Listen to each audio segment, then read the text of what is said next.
बिस्मिल्लाहिर्रहमानिर्रहीम। अस्सलाम वालेकुम। उम्मीद है आप सब खैरियत से होंगे, जहाँ रहें अल्लाह की रहमतों में, उसकी अमान में रहें। जैसा कि आपको नज़र आ रहा है, आज मैं बनाए मैंने भरे हुए कीमा करेले जो बड़ी मज़ेदार बने हैं। और मैं तो इसे अब खाने भी लगी हूँ, लेकिन उससे पहले मैं आपको बताती चलूँ कि हम इसको बनाएंगे कैसे। तो चले हम इसको बनाना स्टार्ट करते हैं, सारा प्रोसेस देखते हैं कि हम इसको कैसे बनाएंगे। भरे हुए करेले बनाने के लिए सबसे पहले मैंने करेले जो है वो अच्छी तरह छील के अंदर से साफ करके नमक लगा के रख दिया था सुबह से। अब मैंने इन्हें धो के अच्छी तरह खुश कर लिया और ये मेरे पास 1 किलो करेले हैं। 1 किलो ये जो मैंने कीमा लिया है और इसको मैंने धो के अच्छी तरह खुश कर लिया है। 2 बड़े टमाटर जो है वो मैंने चॉप करके रखे हैं। 1 बड़े साइज का प्याज जो है वो मैंने बारीक चॉप करके रख लिया है। हरी मिर्चें मैंने 3 अदद जो है वो बारीक चॉप कर ली हैं और धनिया, और सिर्फ 2 चम्मच जो है वो मैं इसमें दही यूज करूंगी और आधा जो है वो लीमू स्क्वीज कर लेंगे। तो चलिए हम सबसे पहले जो है वो कीमा अपना फ्राई करते हैं। कढ़ाई मैंने रखी है, हीट अप हो चुकी है। इसमें तकरीबन 2 चम्मच जो है मैं वो ऑयल यूज करूंगी। कोशिश के यही करें कि ऑयल जो है वो कम इस्तेमाल करें, इसी में हम कीमा फ्राई करेंगे क्योंकि कीमा के अंदर भी थोड़ा फैट है। तो दूसरी बात ये कि जब हम इसकी करेले में फिलिंग करेंगे तो सारा ऑयल जो है वो बाहर आएगा। अब हम इसमें ऐड कर लेंगे अपना धुला हुआ कीमा। ऑयल हीट अप होने के बाद मैंने इसमें कीमा ऐड कर लिया है। कीमे को अच्छे से फ्राई करेंगे।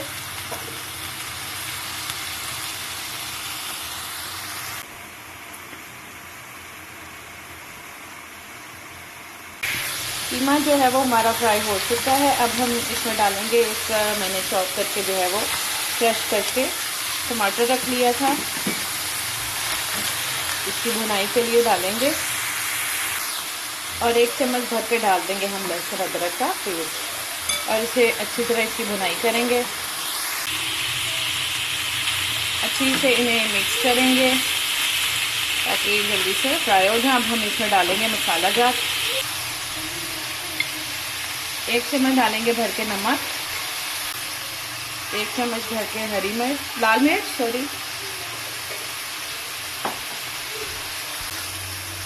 1 चम्मच भर के पिसा हुआ धनिया और 1 चम्मच भर के जीरा पिसा हुआ।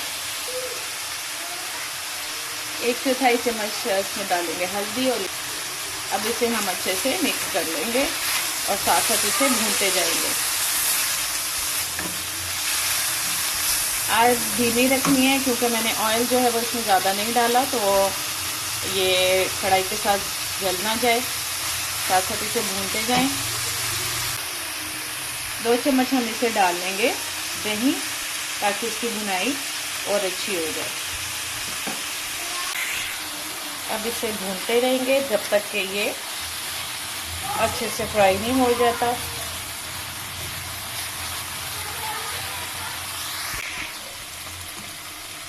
बस कीमा जो है वो मेरा अच्छे से फ्राई हो चुका है, मसाले जो है वो पक चुके हैं।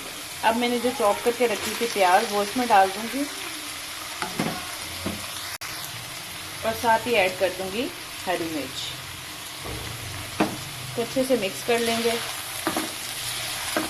फ्राई करेंगे, लेकिन इतना नहीं कि प्याज जो है वो जस्ट हमारा कुरकुरा रहे।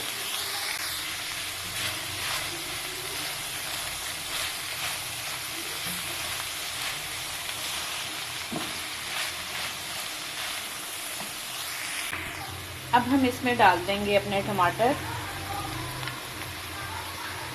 और इन्हें इतना पका लेंगे कि इसमें जो है वो इनका जूस जो है वो खत्म हो जाए। साथ ही ऐड कर देंगे धनिया और इसे मिक्स करेंगे। अच्छा जी, कीमा हमारा जो है वो अच्छे से रेडी हो चुका है। दूसरी तरफ मैंने तवा जो है वो हीट अप किया है। क्यों किया है? इसकी वजह यह है कि मैं चाहती हूँ कि थोड़ा सा जो मैं अपने करेलों को यूं अंदर वाली साइड से थोड़ा सा पका लूं ताकि इनका कच्चापन जो है ना वो अंदर से खत्म हो जाए। जितना खोल सकते थे उतना खोल के मैंने इन्हें प्रेस कर करके जो है वो पका लिया अंदर से। ये देखें। अब हम इसमें अपनी फिलिंग जो है वो शामिल करेंगे।